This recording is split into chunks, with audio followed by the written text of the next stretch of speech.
The war in Ukraine was taken to a new level with the arrival of HIMARS. Likewise, with the arrival of Storm Shadow in May, it progressed to a whole new level. The preliminary offensive of Ukrainian forces started with HIMARS and Storm Shadow. HIMARS and Storm Shadow took the war to a whole new level this week by destroying Vladimir Putin's favorite S-400 and S-300s. Very striking details are here. Let's see what happened. As you know, the Ukrainian armed forces launched a major offensive operation based in Bakhmut on the second flank of the Ukrainians. Offensive plans are on the southern front lines. In fact, the second wing of the plan includes much more strategic purposes. Exercising dominance in Kherson and liberating Crimea is the second stage of the Ukrainian armed forces' grand offensive plans. For these reasons, Russia is very worried and does not want to withdraw from these areas in case they lose Crimea. Therefore, Russia has deployed its most robust air defense systems and reinforcements on the southern front lines of Ukraine. In particular, Russia's S-400 air defense systems protect the strategic front line from Kherson to Crimea. The Russians rely heavily on the S-400 defense systems. The Ukrainian Air Force had previously suggested that Russia is using more of the S-300 and S-400 missile systems to address its lack of ballistic missiles. Russia has developed the S-400 system to replace the obsolete S-300, although both are still in use. The S-400 system is of very high value and is often well behind the front lines where other artillery cannot reach. S-400 defense systems are the protection insurance of the front lines around Kherson and Crimea for the Russians. But the Ukrainians destroyed the insurance of the Russians. According to reports on social media, HIMARS used by Ukraine managed to destroy one of Russia's most advanced anti-aircraft missile systems. It was claimed that the S-400 defense systems were destroyed by the Ukrainians before, but this time it has been proven with concrete evidence that the Ukrainians destroyed these systems. So it was impossible for Russia to deny the existence of this attack. Let's move on to the details of this mind-blowing offensive operation in which Ukraine achieved a historic victory. A HIMARS or High Mobility Artillery rocket system struck the 55K6E mobile command post in Kherson, which forms part of Russia's S-400 long-range surface-to-air missile system. The S-400 may have shot down several incoming rockets, but missing one was enough to decide its fate. In other words, the Ukrainian armed forces destroyed the Russian S-400 air defense system in Kherson with a great HIMARS shot, and it was a historical success. After the destruction of the S-400 air defense system, which Russian leader Vladimir Putin trusted most, there was a shockwave in the Kremlin because this striking HIMARS attack by the Ukrainians was immortalized with the photos published on social media. The first photos of the destroyed Russian command posts of the S-400 air defense system were viewed by millions of users on the internet. Pictures of what appear to be the damaged 55K6E mobile command posts confirmed that Ukrainian forces had targeted a Russian S-400 air defense system. Telegram channel Dossier Chipiona published the photos. Overall, this is the first known case of the destruction of this type of equipment. Destroying a system of this class is a rather strange phenomenon. After all, the S-400 is an analog of the American long-range Patriot system and is capable of intercepting ballistic targets such as GMLRS missiles with a guaranteed guarantee. Destroying this air defense system, most trusted by the Russians, will allow Ukrainian drones and planes to fly more freely, improving the tactical position. Dutch open-source organization Oryx noted that only one S-400 mobile surface-to-air missile system has been destroyed since February 2022. However, this number only includes visually confirmed losses, so the number could be higher. So why did Russia trust the S-400 air defense system so much for so long? And what were the criteria that made these systems special? The S-400 Triumph, also known by its NATO reporting name Sa-21 Growler, is a mobile platform that the Center for Strategic and International Studies, a U.S. think tank, has described as roughly comparable to the U.S. Patriot system. The S-400 is a mobile surface-to-air missile system developed in the late 1990s by the Russian Almaz Marine Engineering Central Design Bureau as an upgrade to the S-300. Russian state military exporter Boron Export has announced that the S-400 is capable of destroying all-weather targets and ballistic missiles. According to Russian state media, It has an estimated range of about 400 kilometers or about 250 miles and was put into service in 2007. The 55K6C is a truck-mounted command point container designed to integrate with certain interface and software of the S400 Triumph radar systems. The design shares the Eurotrex wheeled chassis with other battery elements and uses a telescopic mast to maximize RF data link coverage. The mobile command post is designed to provide automatic control of individual air defense missile systems and combinations that make up the air defense grouping. The command post of the system cannot save the shorter-range air defense system that should cover the S-400 as part of the Cascade air defense. These include the Pantsir's 1 air defense system, which is used for precisely such tasks in the ranks of the Russian Air Force. In other words, by destroying the Russian S-400 air defense system, the features of which we mentioned, Ukraine has proven that there is no need to exaggerate the state-of-the-art weapons and missile systems in the Russian army, of which Vladimir Putin boasts. The HIMARS long-range missile systems used by the Ukrainians to destroy the S-400 are a system that can launch a multi-barrel rocket system attack on a 5-ton truck with all the ammunition in military aid packages. The United States supplied Ukraine with ammunition for artillery systems, as well as 38 HIMARS. Washington also sent a Patriot air defense battery to the Ukrainian armed forces. The Ukrainian armed forces, on the other hand, managed to destroy a defense system such as the S-400 by using these weapons and missile systems perfectly, and greatly affected the general course of the southern front lines. The Russians are now undecided about what to do in the south of Ukraine because the destruction of a defense system such as the S-400 normally leaves the Moscow administration helpless. Russia, on the other hand, has neither the financial opportunity nor the time to develop a much better missile defense system. Ukraine, on the other hand, wants to turn the situation to its advantage and establish much more dominance on the southern front lines. No man's land extends over the flat Ukrainian steppes towards the Russian lines about a kilometer away. These positions mark the first line of defense in the southern front line of Russia's large-scale war against Ukraine, stretching across the Zaporizhia Oblast to the west of the Donetsk Oblast. Many, both in Ukraine and abroad, expect Ukrainian forces armed with Western tanks and armored vehicles to advance beyond the southern front as the vanguard of a major counteroffensive in the weeks or even days to come. Because the destruction of the S-400 defense system by Ukrainian forces is seen as only one stage of this great offensive move, having been expected more than 6 months after Ukraine liberated Kherson and the rest of the occupied territory west of the Dnipro River. Kiev's next major move is likely to be decisive for the future course of the war. The reason for this is that beyond the mentioned areas, there is the Crimean Peninsula, which is seen as the key to the war. The war in Ukraine flared up as the summer season made itself felt. The Ukrainian army no longer wants a single Russian soldier on its territory and is trying with all its might for this. For this reason, the sounds of missiles, the loud gunshots of tanks, and the hum of bullets do not go unnoticed in the Ukrainian steppes.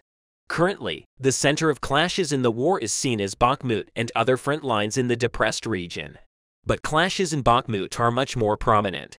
The Ukrainian armed forces launched a major offensive operation to take full control of the city and end the war. The starting point for this operation was Bakhmut.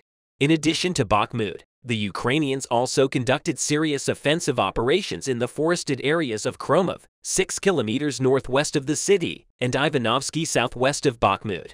The aim of the Ukrainian forces in these areas was to cut the Russian logistics networks to Bakhmut. But the Ukrainian armed forces resorted to a serious change in their grand offensive plans.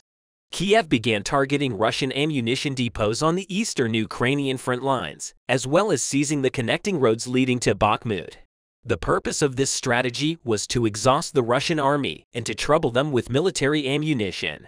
Currently, the Russian armed forces is dealing with major problems with regard to the reserve of military ammunition. Now, with these heavy attacks by the Ukrainian forces, the Russians will face much bigger problems in terms of military resources.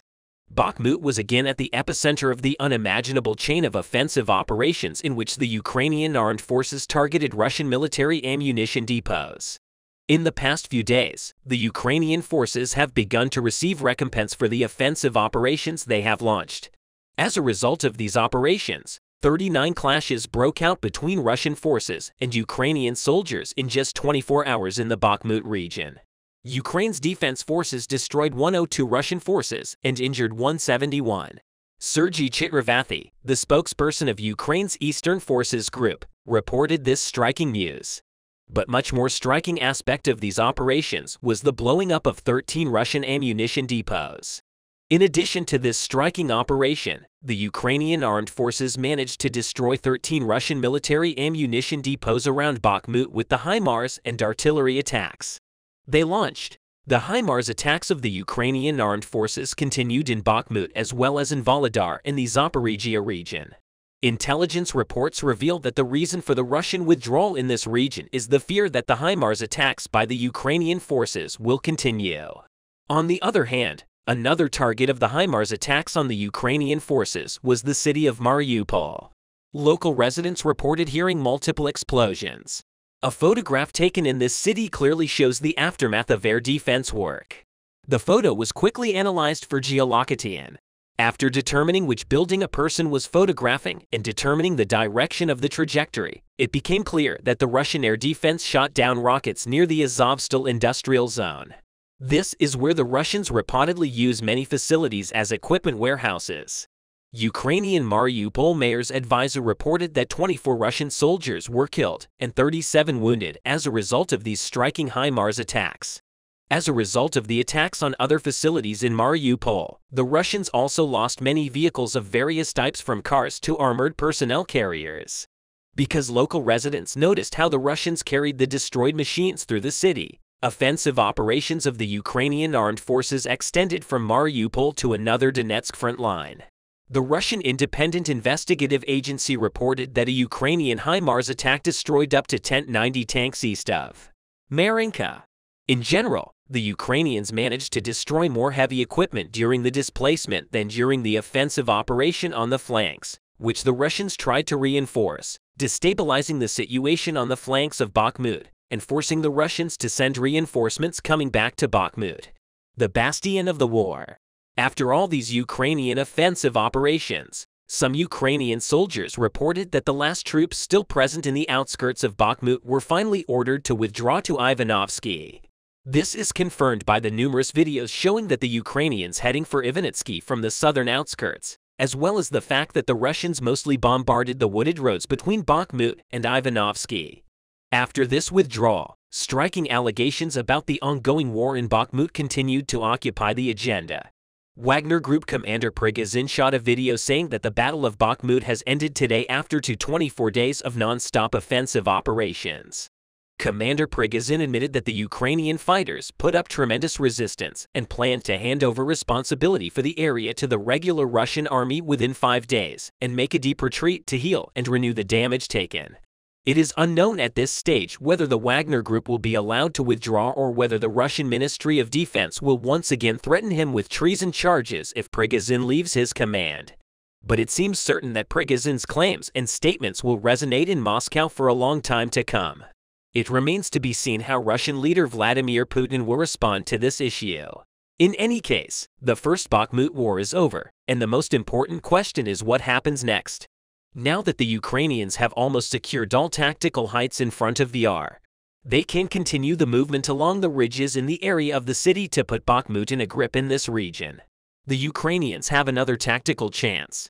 He also conduct defensive missions. Of course, unlike Bakhmut, Chasiv is located on a hill and not in a valley, which means that attacking Chasiv will be much more difficult than attacking Bakhmut. For this reason, it seems much more logical that the Ukrainian armed forces remain on the defensive in Chasiv region for now. We will see this more clearly in the future. On the other hand, in addition to the attacks of the Ukrainians in the Donetsk region, the southern front lines were also quite active. While the Ukrainians' HIMARS attacks continued to shake the eastern front lines, we witnessed the flight of the Ukrainian army's HIMARS missiles on the southern front lines to the stop of the HIMARS attacks organized by the Ukrainian forces on the southern front lines was the city of Tokmak. Local residents reported that later the area heard multiple explosions, which were confirmed by the appointed president of Russia. It turned out that there were at least 2 explosions as a result of the HIMARS attacks in Tokmak. In summary, the armed forces of Ukraine conducted very effective offensive operations on almost all front lines. And as a result of these attacks, the Russians experienced a regression, perhaps corresponding to a period of 6 months. Dozens of ammunition depots. Hundreds of Russian soldiers were virtually wiped out from the battlefield as a result of these striking attacks by the Ukrainian forces. If the attacks of the Ukrainian forces continue at the same pace in the coming days, the Russians may face much worse scenarios than this because no country's endurance and military resources are unlimited. In fact, we repeat this thesis over and over again whenever it is necessary. However, Russian President Vladimir Putin still continues to implement his war strategies in Ukraine. Regardless of this situation, Ukraine's leader, President Zelensky, has so far been successful against Putin's invasion plans. Putin's reputation has once again been damaged as Russian troops in Belgorod suffered irreversible damage, unable to trust even his own soldiers. Vladimir Putin continues to be humiliated in front of the eyes of the whole world. The latest development in the Russian-Ukrainian war has reached an unbelievable level. Putin cannot even trust his own soldiers anymore. Some time ago, Russian troops were successfully repelled from the town of Mariupol, thanks to the heroic struggle of the Ukrainian army. However, the Russian army, unable to accept its defeat, started to work on the reoccupation of the Mariupol region. For this attack, Sukhoi 34 model aircrafts were assigned. While it was thought that Russia would deal a huge blow to the Ukrainian army in the region, what happened brought a big shock. The pilot of this fighter jet attacked not the Ukrainian army, but the Russian army. The Russian fighter pilot who opened fire on the Russian troops in the city of Belgorod caused incredible damage to the army. Once again, Russia has suffered a huge loss of face in front of the eyes of the whole world with the extent of the damage it has inflicted on his own troops. It is known that the intelligence service of the Ukrainian army has been developing very rapidly in recent days. The Ukrainian army is organizing very clever operations with incoming intelligence. One of the intelligence received was that the Russian army provided support to many regions through Belgorod. The equipment taken from the Belgorod region to the borders of Ukraine was reaching other regions from the Kharkov region. With this new information, the Ukrainian army, which took a step forward, again planned an attack on the town of Mariupol in the city of Kharkov. It is known that the Kharkov region was captured by Russia at the beginning of the war. For this reason, the Ukrainian army, starting from the towns in the region, aimed to gradually break the resistance in the region. The heroic Ukrainian army, which emerged victorious from the attack they launched for this purpose, managed to achieve full control in the Morava region. In this way, the Ukrainian army won a victory in one of the border regions and almost redirected the course of the war. These developments caused the Russian troop commander in the region to panic, fearing that the city of Kharkov would be completely out of Russian control. The Russian commander ordered an airstrike against Ukrainian troops in the region. However, due to technical glitches in the plan, these strikes targeted Russian troops, not Ukrainian troops. Although these tactical glitches were later explained as the wrong coordinates being entered into the missiles, there was a much different theory. This theory was that the Russian pilot who fired the missiles actually did it on purpose. According to the rumors, the Russian pilot who was secretly on the side of Ukraine in this war had planned everything and carried out this operation. Despite all these allegations, the Russian government, which has never addressed this issue in its statements, insists that the Russian pilot was given the wrong coordinates. The most important reason for their insistence is the loss of reputation that Russian leader Vladimir Putin will suffer if this situation is accepted. Already struggling to keep his troops in the army, Putin is constantly receiving news of new desertions. The fact that many soldiers are known to have surrendered to the Ukrainian army has been damaging Putin's reputation with foreign countries for some time. For this reason, the idea that the Russian pilot was a supporter of Ukraine has never been accepted by the Russian government. But it is also known that this pilot suddenly disappeared. The pilot, who never made a press statement or apologized, seemed to have disappeared completely. The fact that the Russian government did not let its pilots home, it stands behind and defends so much talk anywhere revealed that some things were trying to hide. Although the people of the region thought that the Ukrainian government had organized the attack at the very beginning of the attacks, the truth was revealed later. With this attack by the Russian pilot, Russian soldiers have suffered incredible damage. It is also known that the damage to the areas where the bombing was carried out in Belgorod will cost the Russian army very dearly. The Russian army, which already has a very tight budget financially, has become unable to recover with such blows, especially in this latest incident. The fact that they received a blow from their own soldiers when they least expected it drew attention to the lack of trust in the Russian army. With this operation, while the Ukrainian army lost all its superiority and could have been cleared from the Kharkov region, this happened to the Russian army instead of experiencing its greatest vulnerability. The Ukrainian army inflicted one of the greatest damages to the Russian army. This is not the first time that this loyalty to Vladimir Putin has been shown in this way between Ukraine and Russia. Many soldiers and commanders have shown this disloyalty from time to time. It is known that even some commanders who have important place in the army left the army and took refuge in other countries. Fed up with Putin's senseless policies. Especially the fact that mercenaries have started to take part in these desertions over time clearly shows some facts about the Russian army.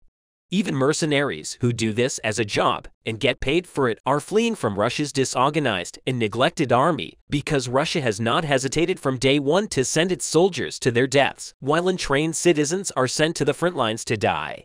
Many trained soldiers are waiting for death in the squalor of the headquarters, constantly in a state of disrepair. These soldiers become easy targets in the event of an unexpected attack. With their supplies in short supply, these weakened soldiers stand no chance against the heroic Ukrainian army. Their families have taken to the streets of Russia after receiving news of their deaths or casualties. The people who are constantly organizing protests demand an end to this war and no more casualties. On the other hand, Vladimir Putin, as always, is acting in his own interests. So it is unlikely that such a situation will be possible. It is unlikely that Putin will be able to put an end to this war, as he would look weak and his reputation would suffer if he withdrew the invasions.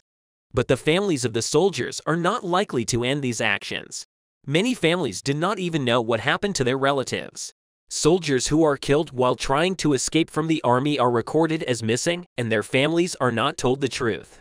Putin has been criticized by the whole world about minority rights, especially since the soldiers were chosen from the minority classes within Russia. But even though these protests within Russia have caused great damage, the rebellions within the army have become the biggest fear of the Russian government. There are many different groups within the Russian army, which is why there is no unity among the soldiers. While the Ukrainian army is united for the independence for their country, half of the soldiers in the Russian army are not even Russian. Putin, who has built up an army with mercenaries and soldiers from Russia's few remaining allies, is now starting to see the side effect of this, thinking that the morale more the number of soldiers, the stronger the army will be. Putin continues to add soldiers to the army. Putin, who does not care about the military knowledge or experience of his soldiers, ignores the importance of soldier quality. These soldiers, who are released to the fronts with a few days of training, do more harm than good to the army. But all this does not seem to stop Vladimir Putin. The Russian government, incapable of controlling its own citizens, has a new problem. This is known as the recent operations organized by pro-Ukrainian insurgents inside Russia.